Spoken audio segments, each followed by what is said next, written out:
I know this sounds nuts, but my 3 a.m. clients' dogs all dragged me to the same abandoned house on NW 12th yesterday. None of them had ever been near it before. Bella the golden retriever usually lunges for her favorite fire hydrant at 9th and Lovejoy. Max the terrier hides from his own shadow, and Machi the poodle won't stray more than 10 feet from my side. But yesterday, Bella practically pulled my arm out of its socket to get to that chain link fence. Max sat down and whined until I let him sniff the steps. Machi, who's never growled at anyone, bared her teeth when I tried to tug her away. Let me back up. I'm Claire, 32, ex-middle school English teacher who quit last year after a panic attack in front of my 7th graders. The principal found me in the supply closet, hyperventilating into a stack of copy paper, and said, "Maybe you need a break." Understatement of the century. I moved to the Pearl because it's quiet, tree-lined streets, townhomes with porch swings, Whole Foods on every corner, and started dog walking because routine. Same routes, same times, same poop bags. Routine was supposed to glue me back together. January in Portland means the sky's always the color of overcooked oatmeal, and the drizzle soaks through your jacket in 10 minutes.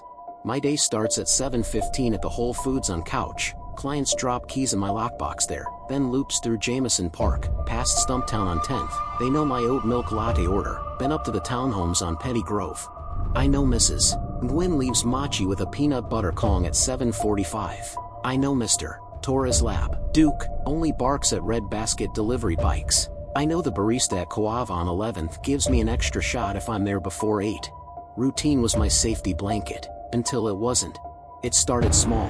A week ago, Bella skipped her fire hydrant, tugged east toward 12th. I followed, figured she needed to pee, and we ended up at that abandoned house. Boarded up windows, a city condemned sign, weeds pushing through the sidewalk cracks. She sniffed the fence for 5 minutes, then looked at me like I was stupid. I pulled her away, told myself she smelled a squirrel. Max was worse the next day. He usually hides behind my legs when a cyclist goes by, but he dragged me to the same fence, sat down, whined. I tried to pick him up, he yelped, like I was hurting him. I let him sniff. He walked the length of the fence, then stopped at the gate, stared at the doorknob. His tail stopped wagging. I took a photo of him with my phone, for proof, I guess, and pulled him away. Machi's turn came Wednesday. She bolted. I chased her. She's fast for a little thing, and she skidded to a stop right in front of the house.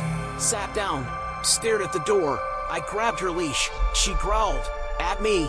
I froze. Machi's never even snapped at a fly. I let her stay for 2 minutes. She didn't move, didn't blink, just stared. That night, I checked their FI collars. Clients love the GPS. Bella's tracker showed she'd been at the house for 12 minutes, Max for 8, Machi for 5. But I was with them the whole time. I never let them off leash. The app said accurate location. I reset the collars, told myself it was a glitch. Then the clients started canceling. Mrs. Gwyn texted Thursday, Machi won't eat. She sits by the window and stares at 12th. I think we need a break. Mr. Torres called. Duke peed on my couch. He's never done that. I don't know what's wrong. Bella's owner left a voicemail. She won't go for walks. Just lays by the door and whines. I'm sorry, Claire. Friday morning, I found an envelope in the Whole Foods lockbox. My name in Sharpie. No return address. Inside, photos of me walking dogs, taken from inside houses.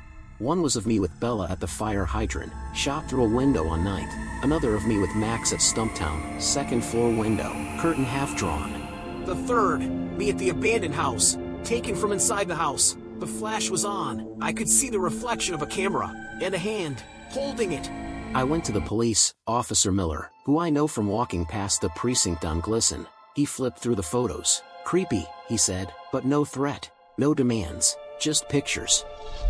I showed him the 5 screenshots. He shrugged. GPS glitches happen. Dogs wander. I left feeling stupid, like I was overreacting. Saturday night, I was walking Luna, the last client who hadn't canceled, and we passed a house on 11. I don't know why I did it. I pulled Mr. Henderson's key for Luna out of my pocket and stuck it in the lock. Turned. It opened. I froze. Luna tugged me inside. The house was empty, dust on the floors, cobwebs on the chandelier, but the FI app said Luna was at the abandoned house, not here. I grabbed her leash, ran out, locked the door. My hands were shaking so bad I dropped the key twice. Yesterday morning, I checked the Fi app again. Code of the Huskies tracker showed he'd been at my apartment, but I was walking him at Jameson Park. I refreshed the app. The pin moved. Now it was on the abandoned house. Then my apartment. Then the house. Back and forth, like it was laughing at me. Last night, I couldn't sleep. Lay in bed until 2 a.m., staring at the ceiling. The photos, the keys, the dogs. I got up, put on my jacket, grabbed a flashlight, walked to 12th. The house was darker than the sky. I shone the flashlight through the boarded-up windows. Saw cameras, 3 of them, mounted on the walls, pointed at the street.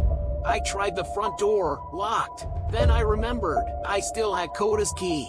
Mr. Lee's key. I pulled it out, inserted it, turned, it opened. I stepped inside. The floor creaked. Luna, wait. No, I wasn't walking Luna. I was alone. Then I heard it, whining, upstairs.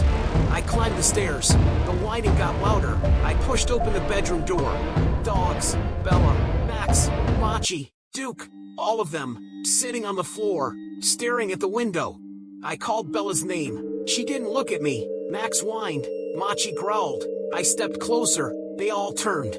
Their eyes, they weren't their eyes. They were empty, like someone had scraped out the inside. Like they were just shells. I backed away, tripped over a box, fell, looked up. A man, standing in the doorway. He had a camera, pointed at me. He smiled. They like it here, he said. I ran, down the stairs, out the door. The dogs didn't follow. I didn't look back. I quit this morning, gave back all the keys, deleted the Fi app. I'm staying with my sister in Beaverton. She thinks I'm having a breakdown. Baby, I am. But I know what I saw. The dogs, the man, the photos. I checked the news today. No missing dogs. No abandoned house on 12th. The city said the condemned sign was removed last month. But I saw it. I was there. Last night, I looked at my phone. A new photo in my gallery. Of me, in my sister's living room. Taken from the window. The flash was on. I could see the reflection of a camera. And a hand. Holding it. I'm scared. I don't know who he is. Or what he wants. But I know one thing. Routine doesn't fix everything. Sometimes it's just a cage. And the thing in the dark knows how to open it. I just heard a noise outside. I think I'll close the curtains now. Claire, January 28th, 2024. Beaverton, Oregon.